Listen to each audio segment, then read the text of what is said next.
Hey guys, it's a7iv from HR Images. In today's video, we'll be reviewing the brand new Sony a7 IV, so stay tuned.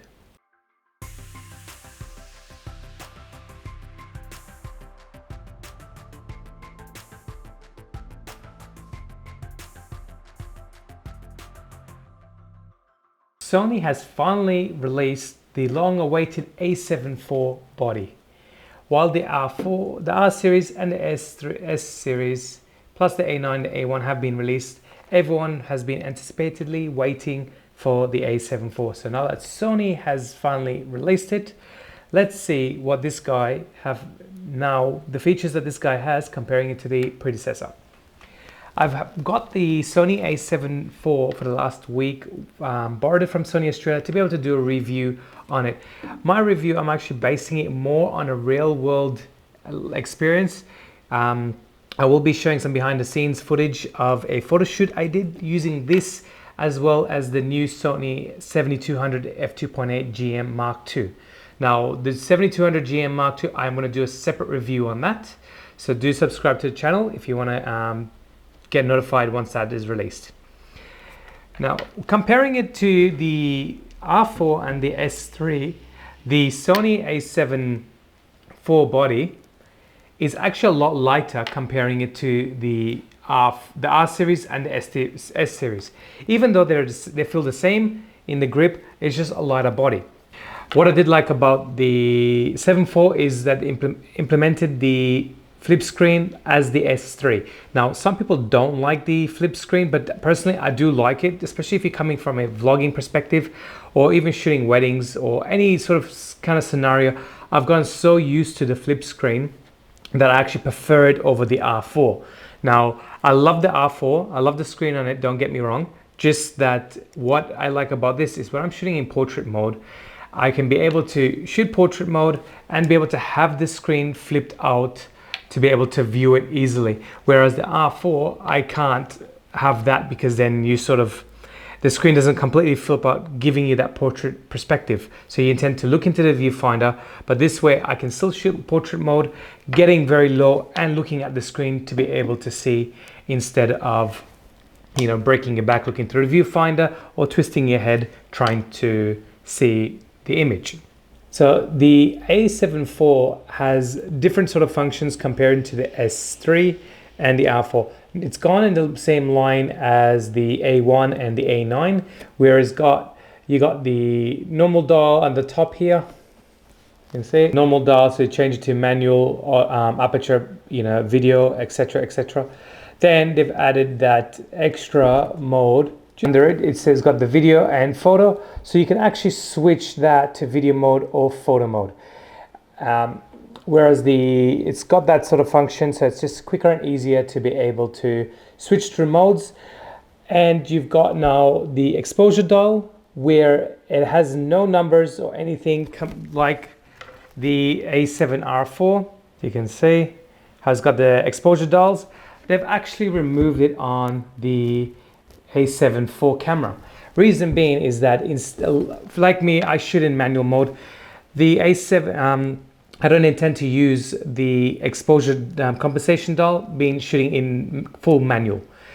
Now, I like the idea that they have removed the numbers. That way now they can actually allow you to select a custom button through the exposure dial. So if you want to do it to ISO or whatever you want, or white balance or anything, you can actually change that and customize it to a setting that you prefer, that you will use, opposed to the exposure compensation.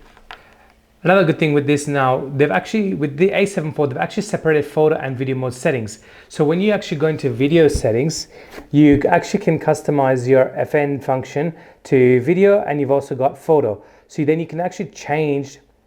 Instead of having that one setting and you constantly got to change it if you're going to shoot video or different things, or, you know, saving memory recall, you've actually got them actually saved here, so you don't have to put them onto the memory recall. You actually got a setting for photo and video. So if you switch into video, it will automatically change to the video settings for the FN, as well as vice versa with the photo settings. The menu system for the 7 IV series is they've designed it like the A1 and the 7S3. So it took me a while to actually get used to this menu system, but once you sort of kind of gotten used to it, you kind of intend to fall in love with it more. And going back to the older version of the menu system, you kind of get a bit more confused. So it took me a while to get used to it. I kind of was a bit annoyed, but once I got familiarized with the menu system, you kind of love it even more because it's easier to navigate through. And with the menu system, they've actually implemented touch as well. So you can actually navigate through and with using touch through the menu system if you don't want to use the functions. And it's actually very accurate with the touch screen. The focusing on the A7 IV is actually really quick. The tracking is just unbelievable. With the 7 IV, you feel like you're having the use of shooting the A1 in an A7 IV body, without the 30 frames per second and the heavy megapixel. This is a 33 megapixel camera, giving that sweet spot where it's not too large and it's not too low. So if you want to use in crop mode, you can, and still retain great detail. This camera actually produces some amazing detail, for 33 megapixels. The images that I'm actually putting up while I'm going through the camera for you, I did a Red Riding Hood shoot with the A7 IV, and these, because I wasn't able to edit them in Lightroom, I was only able to edit them in Lumina AI. So all these are edited through Lumina AI, which was the only software that was able to open up the raw files and edit, until Lightroom has allowed giving an update to supporting the raw files. Another thing with the Sony a7 IV body is straight out of the camera, the tones are a lot better comparing it to the 7.3. So here is a before shot of an image I captured during my Red Riding Hood shoot, just to show you how it looks straight out of camera. A lot of people complaining. Now for me, shooting completely raw and manual, it doesn't bother me, because you can edit the images and edit any camera to be identical to each other, whether Canon, Sony or Nikon. As long as you have your profile set perfectly, you can be able to kind of mimic every other brand image. But those who love to straight out of the camera, the color tones in the a7 IV is a big improvement compared to the a7 III. Another thing they have actually implemented in the camera as well is, if you can see, it's giving you now, so you got human, you got animal IAF, you got bird, as well as human. So they've added now bird IAF to this. I've actually was going around in one of the local reserves near me, trying to find some birds to actually work. I've managed to get some birds, but with the IAF, here are some sample shots captured using the IAF for the bird, and it's actually very, very accurate. Just being able to capture the bird's eyes and not worry about adjusting your focus to be able to make sure the birds are in focus. Using the IAF just quickly catches it. These are small birds, and it was actually focusing, having that box around the eye and allowing me to focus directly onto the eye with these birds. Coming across, while I was walking, I came across a rabbit, switched to animal IAF. The rabbit's eye was picked up with the eye autofocus for the a7 IV, allowing me to capture this rabbit and giving a nice sharp focus. So you've got more versatility with the IAF for animals as well as humans and birds now. A lot of birds and wildlife photographers will love this camera with the bird IAF. It also has it on the A1 from memory. So you just, with the a7 IV, you are getting more of an affordable camera, I should say, comparing it to the A1. Now, a lot of people might look at the camera and say, oh, the price for this body is actually very expensive. But when you look at it and look at all the bells and whistles that this camera has, you sit back and think, it does make sense. And the price that it is actually really well priced, because having a lot of these functions in the A1 being the price of the A1 as well. So you kind of compare it and you look at it and think, that's one sort of kind of way I tell everyone in the differences. For me, the a7 IV, just using this camera in the photo shoot, being able to quickly focus on the eyes, it's just amazing. It just felt at home. Another thing that it actually added with the a7 IV is once you're changing your lenses, the shutter closes. Now the a7 R4 and the a7 III, as well the S3, doesn't have this feature. A lot of photographers actually have been asking Sony for this in their future generation cameras. Being able to switch your lens and having the shutter closed just to protecting you from dust is actually a lifesaver, because last thing for me when I change lenses, especially being outdoor, I have to quickly use a blower, making sure or be very careful so the dust doesn't actually go into the sensor. Whereas now Sony has allowed that to be able to keep it closed, being able, giving you the opportunity to change your lenses without getting so much dust in the sensor. Some people don't like that feature. There is actually a setting where you can actually switch that off, so you don't always have to have that on.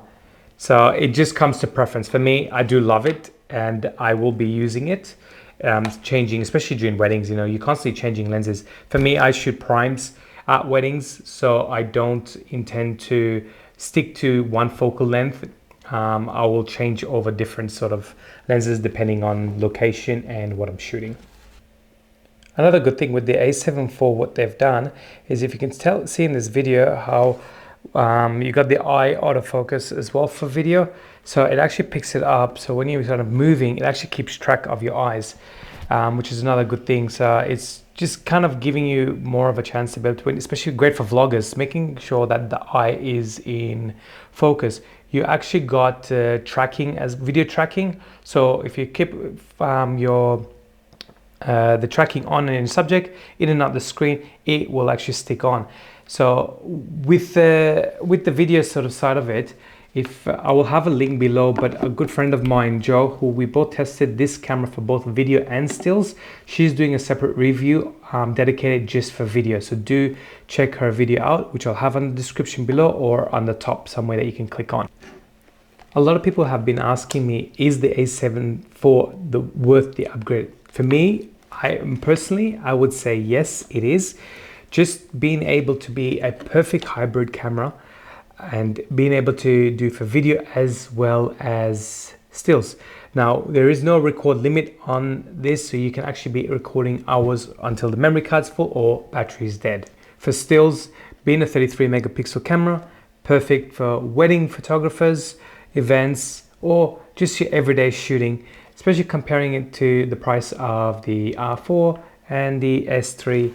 This, for me, the way I see it, this camera actually sits in between the S3 as well as the R4.